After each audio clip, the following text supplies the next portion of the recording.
สบายดีและสวัสดีจ้าพี่ทุกคนถ้าฟังไทยหรือฟังลาวหรือว่าต่างประเทศเนาะมื้อนี้มาพบกับช่องน้องเอิญศาลามื้อนี้เอิญมาติดจักจั่นผู้เดียวทุกคนนี่อุปกรณ์ตังแล้วก็ไม้เนาะแต่ว่าเอิญปลาไหวอยู่พูนไม้ติดกำลังรอออกมาฮอดเถียงนาเดี๋ยวสิพาไปเบิ่งอันมักยมเป็นอยู่เถียงนานี่ดกอันสิเป็นเถียงนาเอิญเองเนาะแล้วก็มีต้นม่วงนำ มะม่วงปีนี้ก็ดกอยู่ได้แต่เก่าพวกม่วงในเทียงนี่สิบ่เป็นลายเนาะพาไปเบิ่งสะออนหมักยมมันดกแฮงพี่น้องอ่ะสิพาไปเบิ่งหมักยมดกยมอยู่ข้างเทียงมื้อนี้จังหวะได้มาผู้เดียวก็คือมื้อนี้มันเป็นวันอาทิตย์และเขาสลินกับสาวหญิงเพิ่นไปโบสถ์พี่น้องเพิ่นไปโบสถ์ทุกคนก็เลยได้มาผู้เดียวพี่น้องโพดโพว่าดกมังยมนะแต่ว่าบ่ทันใหญ่พอกินปานใดดกแฮงแต่ว่าเพิ่นหมากสิบ่งามเนาะเป็นยามแล้งบ่คือยามฝนอยากเป็นซ้ำๆดำๆเนาะมันเป็นเหี่ยวๆมันแดดแฮงเด้ทุกคนแดดยังบ่ได้ยินเสียงจักจั่นห้องอยู่ค่ะย่างออกมาหอดนากำลังได้จักจั่นตัวหนึ่งแล้วก็แมงอี2 ตัว มันบ่ทันห้องเลยแนมหาบ่อยากเห็นพี่น้อง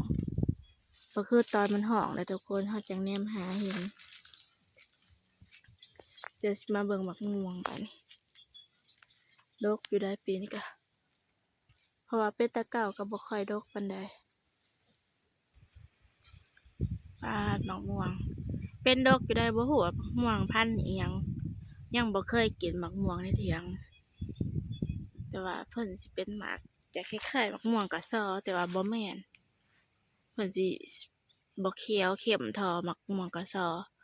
เขียวอ่อนๆแต่รูปร่างหมากนะอยากคือกับหมากม่วงกะซอแต่เก่าเป็นบ่หลายเป็นประมาณ10 หมากแต่ว่าปีนี้น่ะเป็นดกเติบมาถาเอาเสียงจักจั่นห้องพี่น้องยังบ่ได้ยินเสียงห้องอยู่สวยเติบแหละ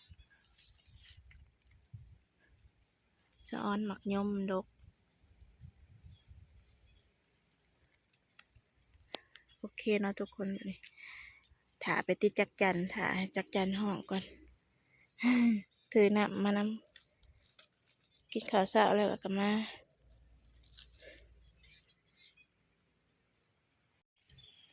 หมากยังนี่พี่น้อง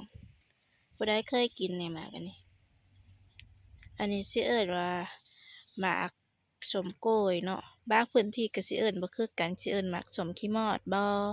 หมากสมโกยบ่เนาะผู้ใดเคยกินแต่ข้าวยังน้อยแซ่บใจสมหวานๆรสชาติสิออกสมหวานๆมันสุกก็สิหมากดำมันเหิมก็เป็นหมากแดงๆมันยังดิบก็เป็นหมากเขียวๆมันเป็น3 สีเนาะเขียวแดงดำ กำลังเป็นหมากเขียวเริ่มเหิมก็เป็นสีแดงสุกอลีกะเต็มที่กะดำ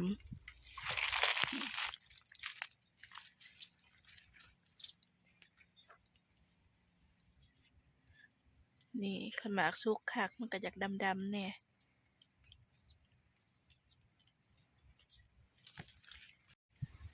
เลาะมาเรื่อยๆก็ยังบ่ได้ยินเสียงจักจั่นห้องอยู่พี่น้องสวยแหละตอนนี้ก็9 โมงแล้วพี่น้อง9 โมงแล้วยังบ่ได้ยินเสียงจักจั่นห้องอยู่ก็ห้องสวยแท้เด้จังหน่อยก็เมื่อยซื่อๆเมื่อยเลยย่างเลาะหาก็บ่เห็น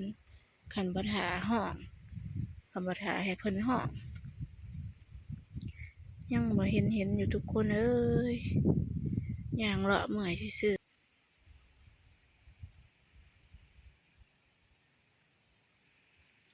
มาผู้เดียวก็คืดย้านอยู่ได้ทุกคนย้านอยู่หักให้ได้ซะอยากมาไปบ้านนี่กะ ไปทางนาสลินกับพ่อได้ติดอยู่มาทางผีผัดคือยังบ่ได้ยินเสียงห้องอยู่เมื่อวานนี้ซ้ำนี่สวยซ้ำนี่นะห้องละได้ทางพุ่นนะแต่ว่าทางนี้นะยังบ่ได้ยินเสียงห้องอยู่สงสัยเบิดแล้วบ่จักเพราะว่า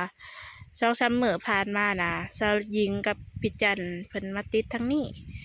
และไปทางนาสลินนะเฮาก็ไปวานนี้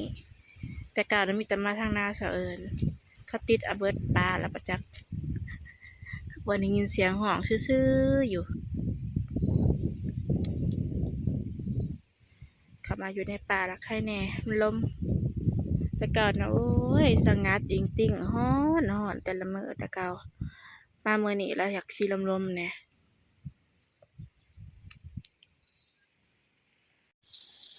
นี่ทุกคนได้แล้วพี่น้องอันนี้สิเป็นแมงอีเด้อแมงอีก็สิต้นหน่อยกว่าจักจันแต่ว่ากล้องบ่อยากโฟกัสว่าเพิ่นติงเลยก็บ่อยากโฟกัสจงได้เอามาจำใกล้ๆกล่องก็ได้เบิ่งแล้วคือตัวใหญ่บ่พอเอากล่องมาจำใกล้ๆเริ่มได้ยินเสียงห้องแล้วแต่ว่าบ่แม่นเสียงจักจั่นเป็นเสียงแมงอีอันนี้คือจักจั่นเนาะแมงอีตัวหนึ่งจักจั่นตัวหนึ่งกำลังได้ใหม่มันก็อยากอยู่สูงแล้วนะพี่น้องเพราะว่าไม้เผอิญกับบ่ยาวไม้ติดกะไม้เป็นสันอันนี้เป็นจักจั่นตัวแม่ก็เลยบริยินเสียงห้องกำลังเริ่มห้องจักจั่นสวยอรีรอจังได้ห้องเป็นอย่างหอ10 โมงอันนี้เป็นจักจั่นตัวผู้นี่บอกตอดมันเกี่ยวเป็นห้องตอดติดได้จักจั่นเริ่มห้องแล้วพี่น้องมาติดเลาะมาตอนนี้กับมาหอดแคมทางไปนาอันเขาน้ำก่อนเนาะเข้านาพะเทาแล้วก็แคมทางมาผู้เดียวพี่น้อยไปเมื่อวานนี่กะได้ผู้ละ30นี่แหละไปทางนาสลินนะ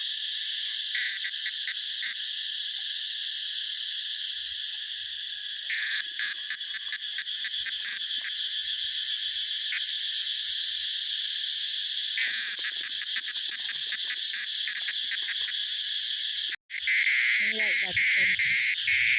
ได้แล้วพี่น้องแล้วก็จัดตัวปุ๋ยที่เก่าเวลาที่เก็บใส่ถุงกับที่ประมาณนี้นะ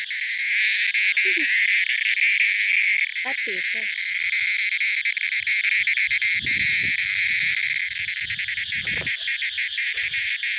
ตัดปีกออกอย่าเป็นดินไปใส่ต้นยางเลยเสียงหอนก็นั่นอยู่แต่ว่าเพื่อที่แนมเห็นตัวหนึ่งว่ามันเขาง่ายขนาดว่าคนห้องแหละเป็นยังแนมหายากขนาดคนห้องยังแนมหายากย้อนคนสีบ่ห้องเนาะจะแนมหาเห็นแต่จะได้ตัวหนึ่งคิดว่าเขาติดเบิดปลาหรือก็ดอกคือเบิดห้องจักเสือ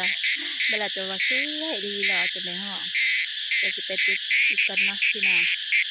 มาหลุ่นกันมาเสิร์ฟจะได้จักโตเพราะว่าไม่ได้มาไปคนเดียวถ้าจะปีนี้เขากับไปติดใจ3 เถื่อนี่พี่น้องก็กระจายไปต่อกดกันไม่ติดบดเทิงแล้วก็เศร้าแล้วก็ตกลงมาเศร้าแล้วก็ตกลงมามันต่อกดกันถ้าแม่นเนี่ยบต่อกดกันบตกลงมาแล้วขาดทองติดบดเทิงแล้วก็เศร้าลงมาแล้วตกลงมาเฉยได้บดเงาเป็นได้เลยมันอยู่สูงเติบเลยเศร้าเอาไม่ติดบดเทิงไม่กับบดเงาเป็นได้นี้ไม่ลำเงาผมหาในใส่กับผมตัดเป็นใหม่สั้นๆนะขาดสองเลยมันอยู่เด้อเห็นว่ากระได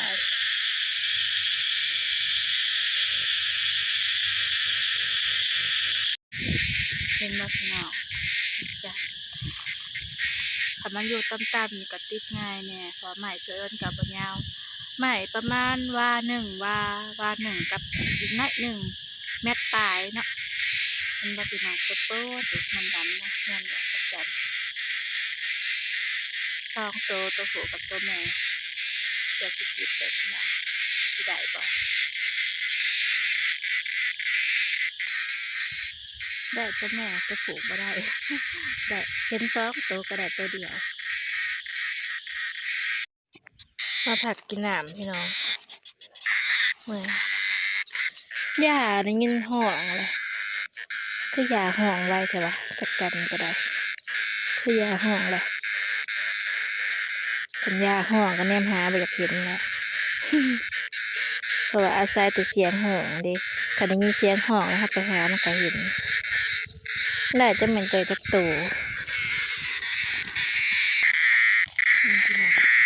ประมาณวังเช้าโตกระปนบริซื้อเอาของซื้อเอาทุกอย่างซื้อของมันคือว่าซื้อของคือไง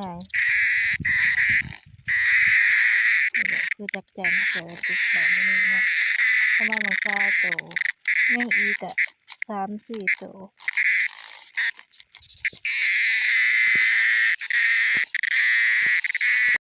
หลังจากกินน้ำแล้วก็มาติดอีกพี่น้องติดแต่ภาพแค่นี้เพราะว่ามันต่อกดกันได้อีกคู่นึงจักจัดยังมีคู่เนาะคนคือแบบนี้เชิญคือแบบมีคู่หาคู่ยังบ่ได้ที่จักจันเลยเป็นคนโสดกับประมาณนี้แหละพี่น้อง เห็นจักจัดอยู่เป็นคู่กับอิสาเฮ็ดยังกะย่างที่มีอยู่เป็นคู่เนาะอิสาเบิด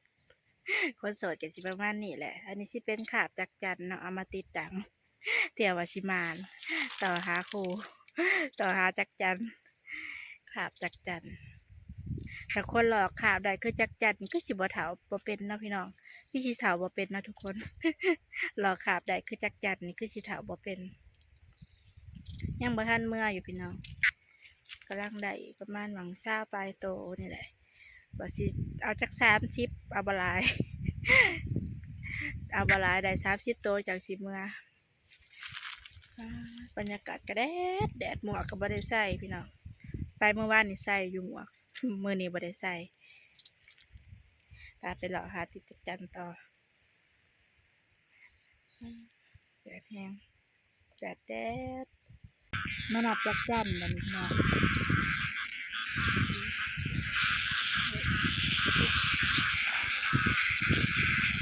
ยังได้10 โต11 12 13 14 15 16 17 18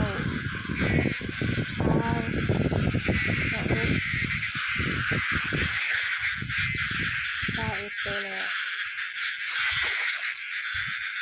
23 24 25 26 27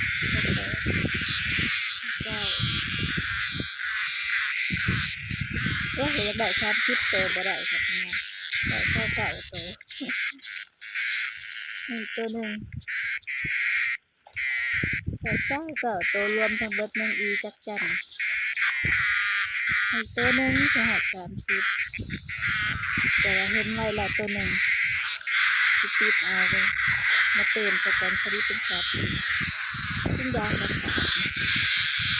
จะกระไปมันตัวมันขาดมันก็ยางขาดหลักตัวนั้นกับจักจะไปติดเอาจักจันตอนเห็นตัวหนึ่งที่มาตื่นสแกนให้เป็น30 โตนี่ทุกคนได้แล้วพี่น้องมานั่งเศร้าเมื่อยสิเมื่อแล้วกำลังสิหาเงินมานั่งเศร้าเมื่อยในขั้นขายมีเห็นพวกเมียงแนมไปแนมมาเห็นจักรจันทร์ตู้หนึ่งก็เลยเดินมาเติมสแกนพอดีเป็น30 โตซะพอดีเป๊ะเลย30 โตพอดีเหนื่อยหิวเขาเลย ไปผู้เดียวไปบ่ไกลก็เลยได้บ่หลายถ้ามีหมู่อย่าไปไกลๆเนาะถ้าไปไกลๆก็ได้หลาย